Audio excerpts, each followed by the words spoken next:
আমাদের তরিকুল ইসলাম তারেক ভাইকে কিভাবে পুলিশ নির্যাতন করেছিল, এই নির্যাতনের চিত্র নিয়ে আজকের এই আলোচনা সভা। আমি ব্যক্তিগতভাবে মনে করি বাংলাদেশের সবচেয়ে বড় নির্যাতিত ব্যক্তি হলো জিয়া পরিবার এবং দেশনেত্রী বেগম খালেদা জিয়া। দেশনেত্রী বেগম খালেদা জিয়া যদি ইচ্ছা করতেন তাহলে সোনার প্লেটে সোনার চামচে উনি খেতে পারতেন, কিন্তু বাংলাদেশের জনগণের কথা চিন্তা করে, দেশের মানচিত্রের কথা চিন্তা করে উনি দেশ ত্যাগ করেননি। এই শেখ হাসিনার নির্যাতনের রসতলে পড়ে ঢুকে ঢুকেছিল, প্রয়োজন দিয়ে তাকে মেরে ফেলার ষড়যন্ত্র করেছিল খুনি হাসিনা। কাজে আমরা যারা আছি আমরা তো নির্যাতিত, কিন্তু আমাদের চেয়ে বেশি নির্যাতিত দেশনেত্রী বেগম খালেদা জিয়া এবং জিয়া পরিবার। আপনারা জানেন যে লন্ডন থেকে দেশনায়ক তারেক রহমান বাংলাদেশ নিয়ে উনি যে চিন্তা চেতনা এবং বাংলাদেশের মানুষের ভোটের অধিকার ফিরিয়ে দেওয়ার জন্য যে লড়াই করছেন, লড়াই সংগ্রামের মধ্য দিয়ে যে আন্দোলনটা হয়েছিল, এই আন্দোলনের মাস্টার মাইন্ড হলো দেশনায়ক তারেক রহমান। তারেক রহমান সফল হয়েছে, কিন্তু দুঃখ হলো সত্য কথা, আজকে আমরা দেখতে পাচ্ছি অন্তর্বর্তী সরকারে যে নতুন নিয়ম দিয়েছেন আমরা আপত্তি করি না, কিন্তু আমাদের আপত্তিটা এক জায়গায়, সেটি হলো শেখ হাসিনার আচরণের তলে থেকে যারা মধু দুধ কলা খেয়েছে তাদেরকে আপনারা অন্তর্বর্তী সরকারে নিয়োগ দিয়েছেন। আমরা এটার তীব্র নিন্দা প্রতিবাদ জানানোর কোনো ভাষা নেই। যেখানে মানুষের রক্তের দাগ শুকায় নেই, কবরের মাটি শুকায় নাই, এই বাংলার মানুষের সাথে বেইমানি এবং গাদ্দারি করেছে এই অন্তর্বর্তী সরকার। এই অন্তর্বর্তী সরকারের বিরুদ্ধে আমাদের আন্দোলন করে তুলতে হবে। প্রশাসনের বিভিন্ন জায়গায় ঘাটতি মারা আমলারা আছেন যারা অন্তর্বর্তী সরকারকে বিতর্কিত করার চেষ্টা করছেন। আমরা এটাও বলতে চাই, বাংলাদেশের মানুষ এখন বলছে অন্তর্বর্তী সরকার শেখ পরিবারের সাথে তলে তলে যোগাযোগ আছে। যদি শেখ হাসিনার সাথে তলে তলে যোগাযোগ না থাকে তাহলে শেখ হাসিনা এবং শেখ পরিবার তাদেরকে কেন তারা গ্রেফতার করছে না, জাতি জানতে চায়। কারণ আমরা দেখেছিলাম গত 17 বছরে বাংলাদেশের মানুষকে কিভাবে নির্যাতিত করেছিল, এবং গত 17 বছরে বাংলাদেশ থেকে হাজার হাজার কোটি টাকা লুটপাট করে বিদেশের মাটিতে যে তারা আরামাইশ করছেন তাদেরকে গ্রেফতার করবেন না, তলে তলে শেখ হাসিনা আমলের সাথে লিয়াজু করে আবার তাদের দোষরকে অন্তর্বর্তী সরকারে নিয়োগ দেবেন আর দেশের মানুষ চুরি করে বসে থাকবে, তা হতে পারে না। অন্তর্বর্তী সরকারকে ভাবতে হবে ডক্টর ইউনূস একজন ভালো মানুষ, আমরা স্বীকার করি, কিন্তু তার ডাইনে এবং বামে আওয়ামী দোসররা এবং ভারতের প্রেতাত্মারা আছেন তাকে বিতর্কিত করার জন্য। অন্তর্বর্তী সরকারের প্রধান তিনি ব্যবসা জানেন, তিনি রাজনীতি জানেন না, যার কারণে এই অবস্থা সৃষ্টি হয়েছে। অন্তর্বর্তী সরকারের প্রধানকে বলবো রাষ্ট্র পরিচালনা যদি না করতে পারেন তাহলে রাষ্ট্র ছেড়ে দেন, এই দেশের জনগণ সিদ্ধান্ত নেবে কাকে দিয়ে রাষ্ট্র পরিচালনা করবে। আপনি ওখানে বসে থাকবেন আর শেখ হাসিনার আচরণ তলা থেকে যারা দুধ কলা এবং মধু খেয়েছে, যারা সুযোগ সুবিধা নিয়েছে তাদেরকেই আপনি অন্তর্বর্তী সরকারে নিয়োগ দেবেন। বাংলাদেশের মানুষ ব্যর্থ হয়েছে, বাংলাদেশের মানুষ হতভম্ব হয়েছে, বাংলাদেশের মানুষ আপনাকে অন্তর্বর্তী সরকারে দেখতে চায় না। এটাই হলো বাংলাদেশের মানুষের চাওয়া এবং পাওয়া। শেখ হাসিনার সাথে যদি তলে তলে আঘাত না করেন তাহলে আপনারা জানেন যে কতগুলি মামলা এই আওয়ামী লীগের বিরুদ্ধে হয়েছে। দু একটি চুনো মুঠি ধরে জায়েজ করা যায় না, জায়েজ করতে হলে সকলকে গ্রেফতার করতে হবে। যারা অপরাধী তাদেরকে গ্রেফতার না করে তাদেরকে বাইরে রেখে দু একটি চুনো মুঠি ধরে আপনারা দেখাবেন যে আমরা গ্রেফতার করেছি। বাংলাদেশের মানুষের এটা আশা ছিল না। এদেশের মানুষ ভেবেছিল আর রাজপথে নামবো না, আর মিছিল মিছিল করবো না, রাষ্ট্র সুন্দরভাবে চালাবো, মানুষের ভোটার অধিকার থাকবে, মানুষের গণতন্ত্র থাকবে।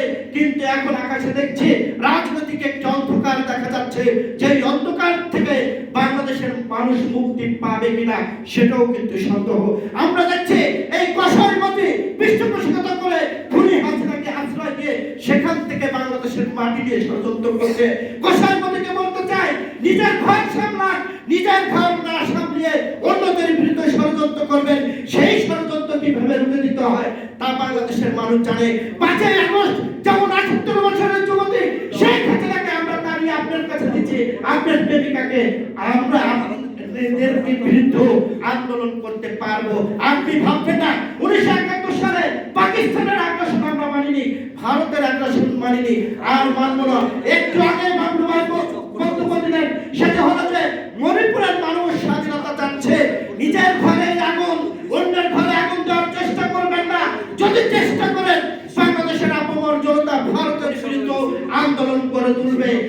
আপনি যেখানে বিশ্ববাসী এই ৭৮ বছরের যুবতীকে আশ্রয় প্রশ্রয় দেয় নাই, শুধু খুনি হাসিনা তিনটি হত্যাকাণ্ড ঘটিয়েছে। একটা হলো শাপলা চত্বর, একটা হলো বিডিআর হত্যাকাণ্ড, সর্বশেষ হলো ছাত্র জনতার আন্দোলন। এই তিনটি হত্যাকাণ্ডে তার বিচার হবে। সেই খুনি হাসিনাকে সারা বিশ্ব যখন আশ্রয় দিল না, আমরা দেখছি কসাই মধ্যে স্বামী স্ত্রী সম্পর্ক করে তাকে আশ্রয় প্রশ্রয় দিয়ে সেখান থেকে তারা বলার চেষ্টা করছে যে ট্রাম্পের সমর্থকদেরকে গ্রেফতার করা হয়েছে। গত ১৭ বছরে বাংলাদেশের মানুষের বিরুদ্ধে যারা অন্যায় অত্যাচার অবিচার করেছেন, তাদের বিচার বাংলাদেশের মানুষ সেদিন 0 পয়েন্টে পড়েছিল। দুই একজন এসেছিলেন এই আমেরিকার কুলাঙ্কার সন্তানরা, তাদেরকে কোনো মানুষ গণধোলাই দিয়েছে, তারা কোথায় পালিয়েছে দেশের মানুষ জানে না। কাজেই ওই ইন্ডিয়া থেকে যারা ষড়যন্ত্র করবে তাদেরকে আমরা রুখে দেব। আমরা সর্বশেষ যেটি বলতে চাই, মোদী সরকার যদি হাসিনাকে বাংলাদেশে ফেরত না দেয়, তাহলে ভারতের বিরুদ্ধে বাংলাদেশের মানুষ আন্দোলন করে তুলবে। ভারতের জনগণের বিরুদ্ধে আমাদের আন্দোলন নয়, ভারতের জনগণ আমাদের শত্রু নয়, ভারতের জনগণ আমাদের বন্ধু। কিন্তু ভারতের যারা রাষ্ট্র পরিচালনা করছেন এই কসাইপতি বাংলাদেশকে ষড়যন্ত্র করছে। প্রতিদিন দেখছি আমার সীমান্তে আমার ভাইকে হত্যা করা হচ্ছে, প্রতিদিন দেখছি কোনো না কোনো ভাবে বাংলাদেশ নিয়ে মিডিয়ার কিছু কোনো মাধ্যম ভুল তথ্য দিয়ে আন্তর্জাতিক ভাবে বাংলাদেশকে বিতর্কিত করার চেষ্টা করছে। আমরা তীব্র নিন্দা এবং ভাষা পাই না। আমরা ওই গণমাধ্যমকে বলতে চাই, আপনারা সঠিক নিউজ করেন। গত ১৭ বছরে আমরা যে নির্যাতিত হয়েছি সেই নিউজ তো দেখেন না। হঠাৎ করে আমরা দেখলাম ইন্ডিয়ার গণমাধ্যম ইন্ডিয়া টুডে তারা বলার চেষ্টা করছে যে বাংলাদেশে ট্রাম্পের সমর্থকদেরকে গ্রেফতার করা হচ্ছে। এটা কি ট্রাম্প সমর্থক? শেখ হাসিনার যে অনিয়ম সেখানে তিনি প্রমাণ করেছে বাংলাদেশ কিভাবে অরাজকতা করবে তার কলঙ্কিত সন্তানদের দিয়ে। তার ধারাবাহিকতায় তারা 0 পয়েন্ট এবং আওয়ামী লীগের কার্যালয়ে আসার চেষ্টা করেছিল, কিন্তু আমরা দেখেছি ঢাকা না সারা বাংলাদেশে এই কলঙ্কিত সন্তানরা আসতে পারে নাই।